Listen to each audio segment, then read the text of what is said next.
Hello friends, तो आज हम पढ़ेंगे पर्यावरण और पारिस्थितिकी से जो क्वेश्चन पूछे गए थे TRE 1 से लेकर 3 तक एग्जाम में।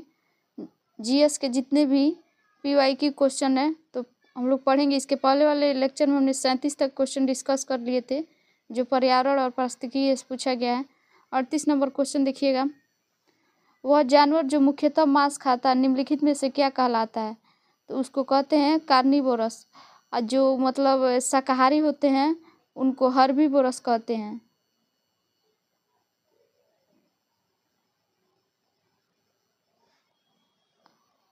और जो सर्वाहारी होते हैं तो उनको कहते हैं ओमनीवोरस। तो सर्वाहारी को ओमनीवोरस कहते हैं और जो मांस खाता है उसको कार्निवोरस। और जो शाकाहारी होते हैं उनको हर्बीवोरस कहते हैं। ये क्वेश्चन TRE 2 में पूछा था GS के क्वेश्चन में। अगला क्वेश्चन देखिएगा।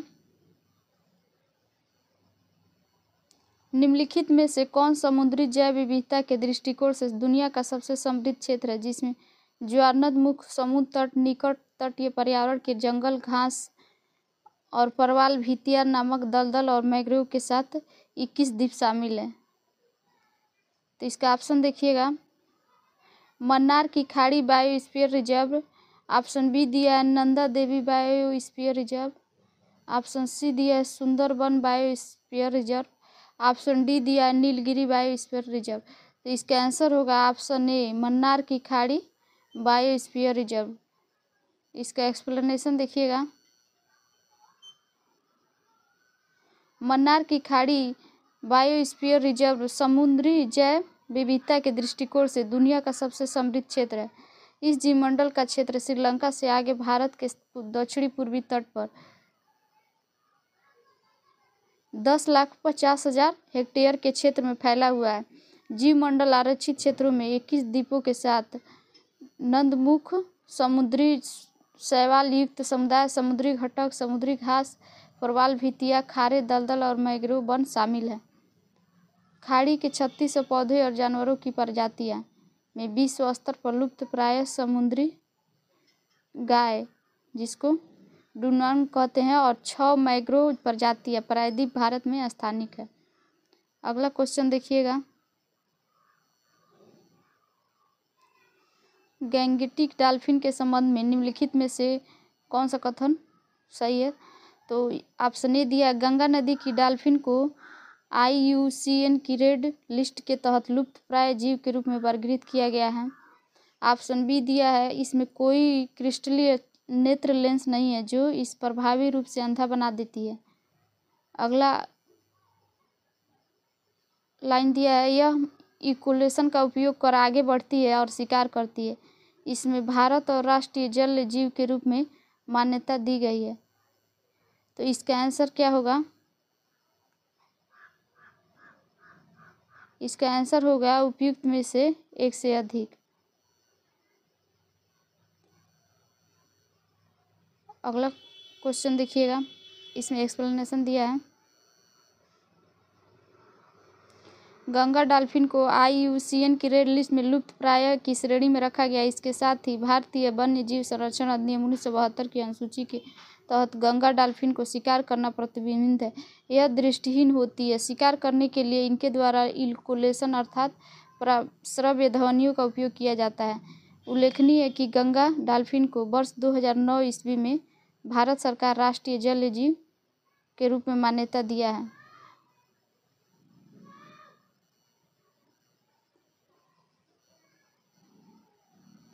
तो अगला क्वेश्चन देखिएगा। सुर्खियां बटोरने वाली लिम्बन घोंसड़ा किस इकाई के संरक्षण से संबंधित है? तो किस इकाई के संरक्षण से संबंधित है? तो महासागर से। एक्सप्लेनेशन दिया है। सुर्खियां बटोरने वाली लिम्बन घोंसड़ा महासागरों के संरक्षण से संबंधित है।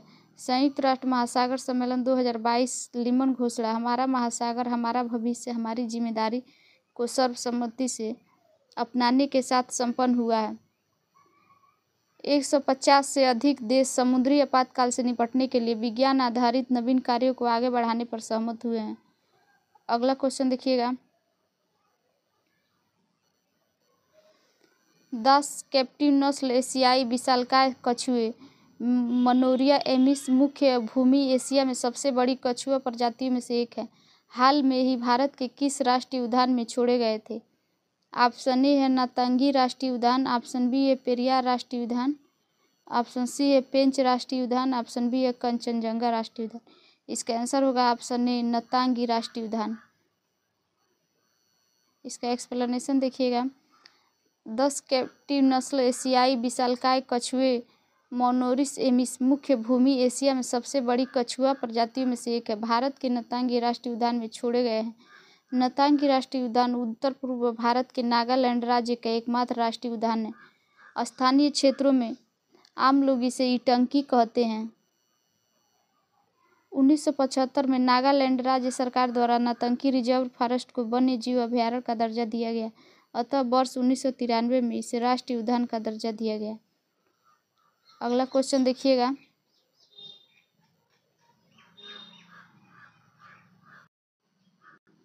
किस राज्य सरकार ने भारत में गिद्धों के संरक्षण के लिए राष्ट्रीय कार्रवाई द्वारा प्रस्तावित गिद्ध संरक्षण के लिए राज्य स्तरीय समिति SLBC का शुभारंभ किया है? तो तमिलनाडु ने।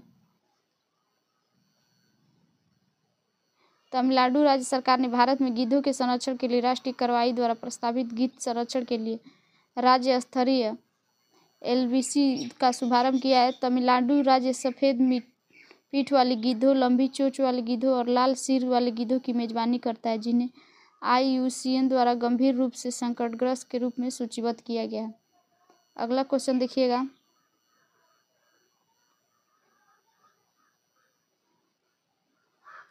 केरल की शांति घाटी साइलेंट वैली संरक्षित है क्योंकि इसमें पौधों और जानवरों की बहुत ही दुर्लभ प्रजातियां पाई जाती है। तो इसका आंसर होगा ऑप्शन ए।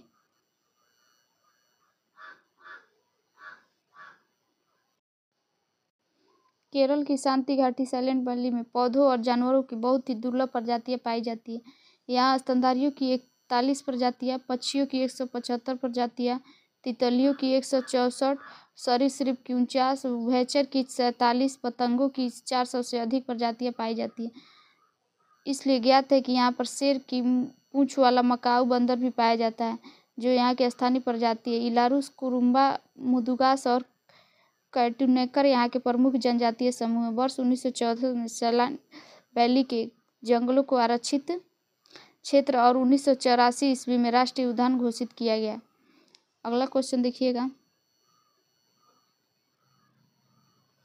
भारत सरकार द्वारा पर्यावरण एवं वन की सुरक्षा के लिए किस वर्ष NGT नेशनल ग्रीन ट्रिब्यूनल की स्थापना की गई थी? तो यह 2010 में किया गया था। नेशनल ग्रीन ट्रिब्यूनल NGT की स्थापना 18 अक्टूबर 2010 को NGT अधिनियम 2010 के तहत पर्यावरण संरक्षण, वन संरक्षण, प्राकृतिक संसाधनों सहित पर्यावरण से संबंधित मामलों के प्रभावशाली तथा त्वरित निपटान के लिए की गई थी। वर्तमान में जस्टिस प्रकाश श्रीवास्तव NGT के अध्यक्ष हैं। NGT का मुख्यालय नई दिल्ली में स्थित है। अगला क्वेश्चन देखिएगा। निम्नलिखित में से कौन सा स्वस्थानीय संरक्षण के अधीन शामिल नहीं है?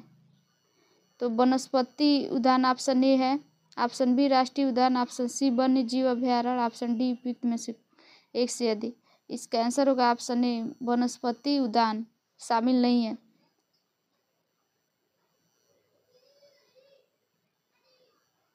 स्वस्थानीय इंटू इस प्रकार की संरक्षण पद्धति में प्रजातियों को उनके प्रकृति आवास में संरक्षित वन क्षेत्र बनाकर किया जाता है।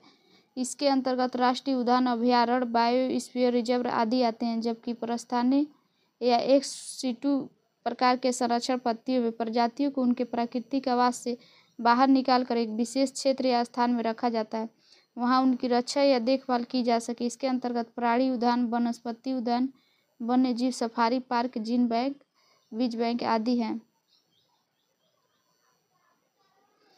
अगला क्वेश्चन देखिएगा।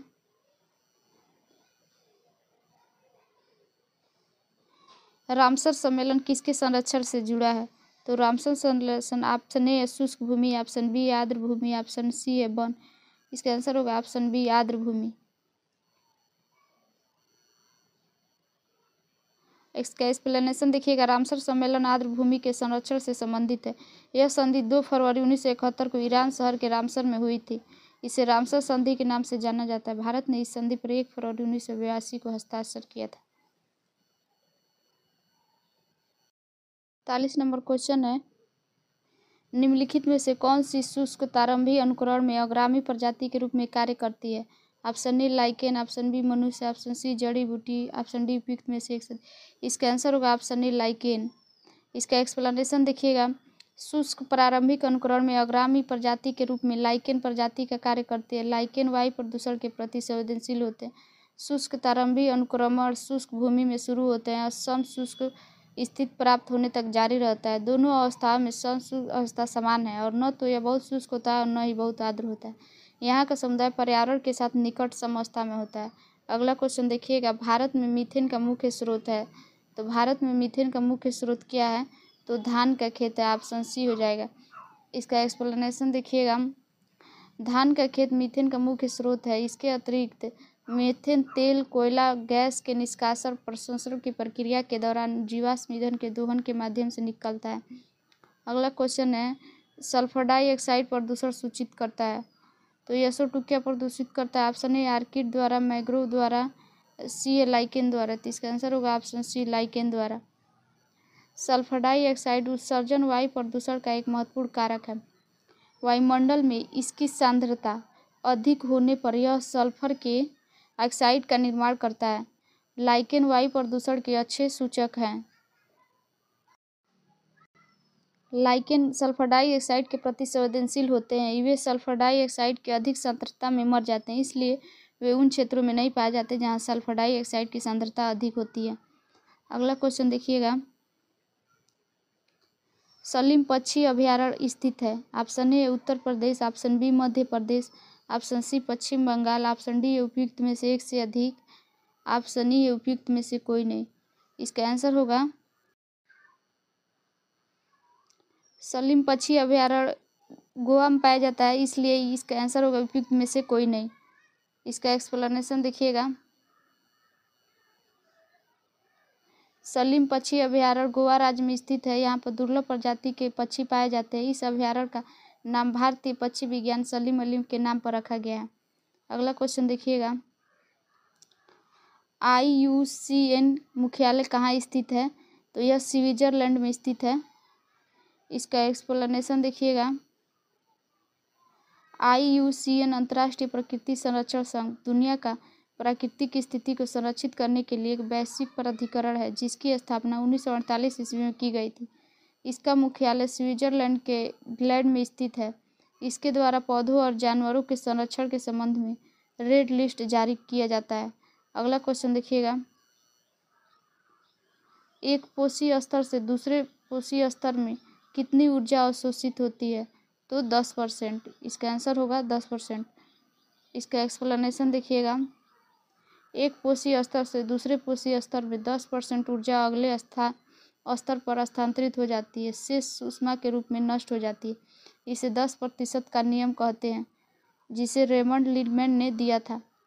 प्रत्येक पोषी स्तर पर ऊर्जा की मात्रा कम हो जाती है, क्योंकि यह एक पारितंत्र में खाद्य श्रृंखला को इंगित करती है। अगला क्वेश्चन है, पारिस्थितिकीय तंत्र में ऊर्जा का प्रवाह 10% का नियम दिया गया है। तो लीडमैन के द्वारा 10% का नियम दिया गया।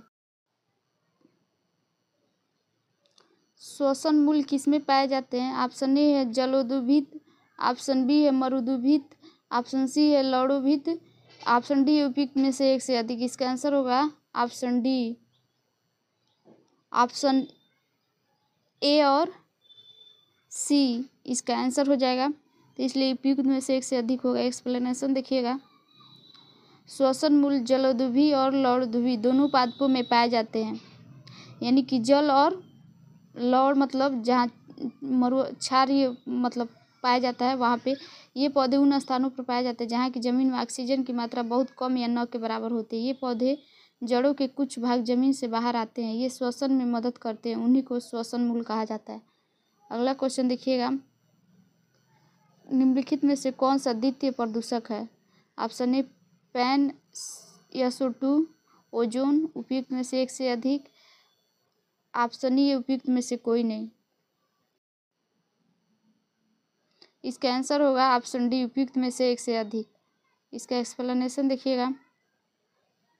प्राथमिक प्रदूषकों की परस्पर क्रिया और प्रतिक्रिया द्वारा निर्मित प्रदूषकों को द्वितीय प्रदूषक के रूप में जाना जाता है।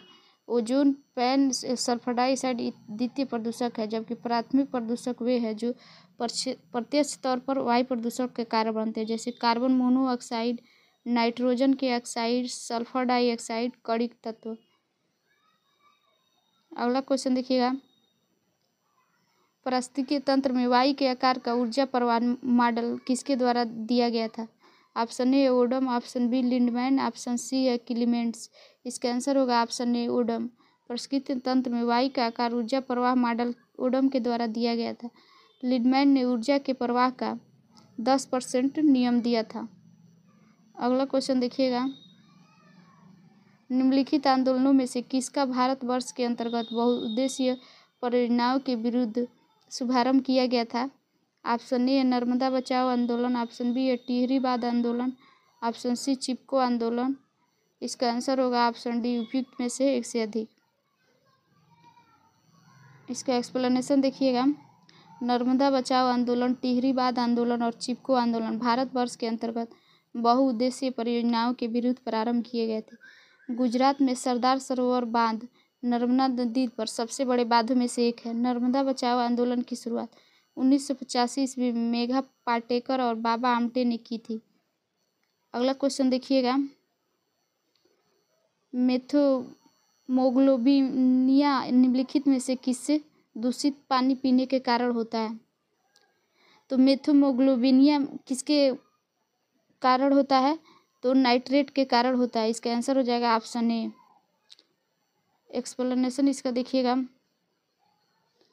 मेथोमोग्लोबिनिया रोग नाइट्रेट में उच्च पानी और सब्जियों के सेवन नाइट्रेट युक्त रसायनों के संपर्क में आने से होता है। जो नाइट्रेट के उच्च स्तर के साथ पानी पीते हैं या दूषित पानी पीने से बने खाद्य पदार्थ खाते हैं, ऑक्सीजन की कमी के कारण गंभीर स्वास्थ्य हानि विकसित कर सकते हैं। अगला क्वेश्चन देखिएगा। पारितंत्र में ऊर्जा का प्रवाह होता है बहुदिशिक, एक दिशिक, त्रिदिशिक। इसका आंसर होगा आप एक दिशिक, ऑप्शन बी। पारितंत्र में ऊर्जा का प्रवाह एक दिशिक होता है। इसमें सौर ऊर्जा ही ऊर्जा का एकमात्र स्रोत है।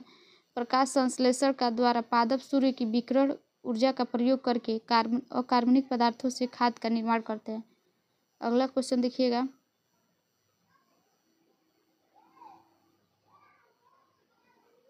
निम्नलिखित में से कौन सा पारितंत्र का संगठक है? ऑप्शन ए जंतु, ऑप्शन बी पादप, ऑप्शन सी सूक्ष्म जीव। इसका आंसर होगा ऑप्शन डी, उपयुक्त में से एक से अधिक। पारितंत्र के दो घटक होते हैं, जैविक घटक और अजैविक घटक। जैविक घटक में हरे पौधे, जंतु, उपभोक्ता और अपघटक शामिल है, जबकि अजैविक घटकों में वायु, जल, सौर ऊर्जा, ताप, मृदा आदि होते हैं। अगला क्वेश्चन देखिएगा। निम्नलिखित में से कौन सी गैस लैंडफिल से संपन्न होती है? Option A sulphur dioxide, option B methane, option C तरल पेट्रोलियम गैस, ऑप्शन डी उपयुक्त में से एक से अधिक। इसका आंसर होगा ऑप्शन बी, मीथेन के द्वारा। लैंडफिल से मीथेन गैस CH4 उत्पन्न होती है। लैंडफिल अपशिष्ट पदार्थों को दफनाने के लिए बनाए गए गैर बायोडिग्रेडेबल कचरे के लिए एक विस्तारित भंडारण क्षेत्र है, जिसमें प्राकृतिक रूप से बैक्टीरिया द्वारा गैस उत्पन्न होती है। कार्बन डाइऑक्साइड, मीथेन, नाइट्रोजन और हाइड्रोजन सल्फाइड लैंडफिल गैसें हैं। अगला क्वेश्चन देखिएगा। निम्नलिखित में से कौन जंगल में आहार श्रृंखला का प्रतिनिधित्व करता है? तो पादप, हिरण, शेर, पादप, मेढक, सांप, पादप, खरपतवार, मछली। इसका आंसर हो जाएगा ऑप्शन ए, पादप, हिरण, शेर। अगला क्वेश्चन देखिएगा। पर्यावरण में प्लास्टिक की क्रिया द्वारा विघटित नहीं होगा। जीवाणु, मृतोपजीवी, परजीवी। ऑप्शन डी, उपयुक्त में से एक से अधिक। इसका आंसर होगा ऑप्शन डी, उपयुक्त में से एक से अधिक। पर्यावरण में प्लास्टिक जीवाणु, मृतोपजीवी और परजीवी क्रियाओं द्वारा अपघटित नहीं होता है। प्लास्टिक के अपघटक होने में अनेक वर्ष लगता है। इसके रसायन आसपास के परिवेश में घुलने लगते हैं, समय के साथ छोटे छोटे घटकों में टूट जाते हैं और हमारी खाद्य श्रृंखला में प्रवेश करते हैं। अगला क्वेश्चन देखिएगा, ऊर्जा के स्रोत जो कार्बन उत्सर्जन में वृद्धि नहीं करते हैं शामिल है। सौर ऊर्जा, पवन चक्कियाँ, नाभिकीय संयंत्र। ऑप्शन डी उपयुक्त में से एक से अधिक, ऑप्शन डी उपयुक्त में से कोई नहीं। तो इसका आंसर होगा ऑप्शन डी उपयुक्त में से एक से अधिक।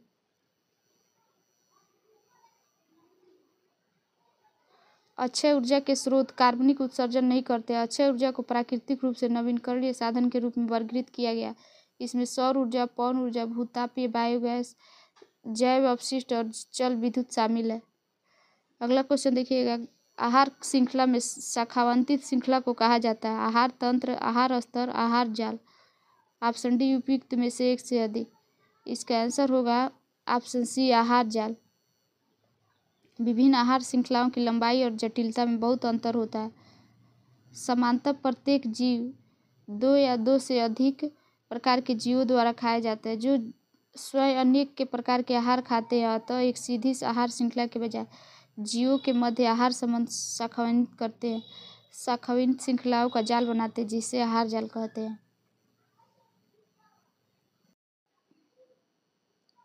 अगला क्वेश्चन देखिएगा, हरे पौधे सूर्य के प्रकाश की ऊर्जा का ग्रहण करते हैं और खाद्य ऊर्जा में परिवर्तित करते हैं। तो ये 1% में परिवर्तित करते हैं। इसका ऑप्शन होगा सी। इसका एक्सप्लेनेशन देखिएगा, स्थलीय पारिस्थितिकी तंत्र पे हरे पौधे अपनी पत्तियों पर पड़ने वाले सूर्य के प्रकाश की ऊर्जा का लगभग 1% ग्रहण करते हैं। इसे खाद्य ऊर्जा में रूपांतरित करते हैं। अगला क्वेश्चन है, किसके नेतृत्व में चिपको आंदोलन को मजबूती मिली थी? तो सुंदरलाल बहुगुणा के नेतृत्व में।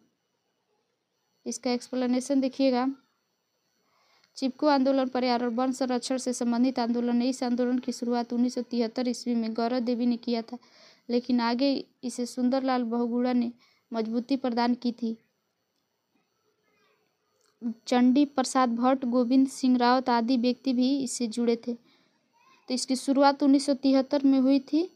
गौरव देवी ने किया था शुरुआत, लेकिन इसको आगे ले गए मजबूती से सुंदरलाल बहुगुणा ने। अगला क्वेश्चन देखिएगा, आहार श्रृंखला में प्रथम पोषी स्तर पर मौजूद होते हैं स्वपोषी, प्राथमिक उपभोक्ता, तृतीयक उपभोक्ता। इसका आंसर होगा ऑप्शन ए, स्वपोषी। आहार श्रृंखला का प्रत्येक चरण एक पोषी स्तर बनाते हैं। उत्पादक हरे पौधे प्रथम पोषी स्तर पर मौजूद होते हैं, जबकि प्राथमिक उपभोक्ता टिड्डा, द्वितीय स्तर पर मांसाहारी या द्वितीयक उपभोक्ता मेढक और तृतीयक स्तर पर सांप शामिल है।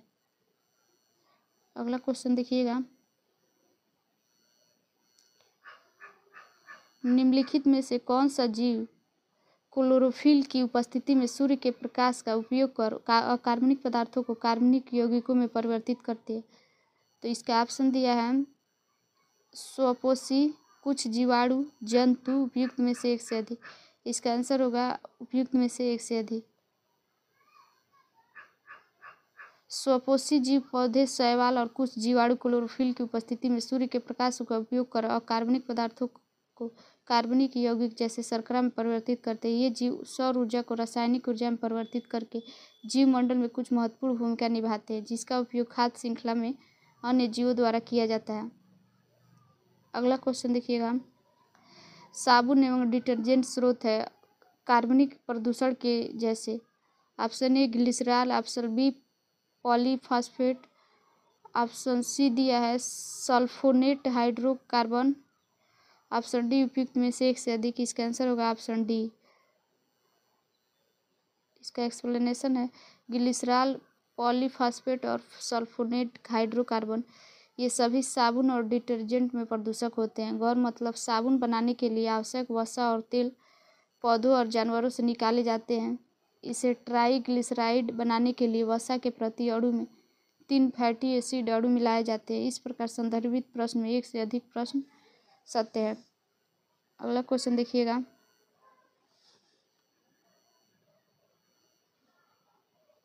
निम्नलिखित में से कौन सा पारिस्थितिकीय तंत्र में गैसीय जैव भू रासायनिक चक्र नहीं है? तो फास्फोरस चक्र, ऑक्सीजन चक्र, नाइट्रोजन। इसका आंसर होगा ऑप्शन ए, फास्फोरस चक्र। फास्फोरस चक्र पारिस्थितिकीय तंत्र में गैसीय जैव भू रासायनिक चक्र नहीं है, क्योंकि फास्फोरस चक्र लंबी और छोटे अवधि के होते हैं। यह कोशिका विकास में एक आवश्यक तत्व है। गैसीय चक्र में कार्बन और हाइड्रोजन, ऑक्सीजन, नाइट्रोजन जैसी गैसें शामिल रहती हैं। फास्फोरस और शादी जैव भू रासायनिक चक्र है। इसके अनुसार फास्फोरस की गति स्थलमंड, जलमंडल और जैवमंडल में होती है। इसमें प्रमुख भंडारण क्षेत्र स्थलमंडल होता है।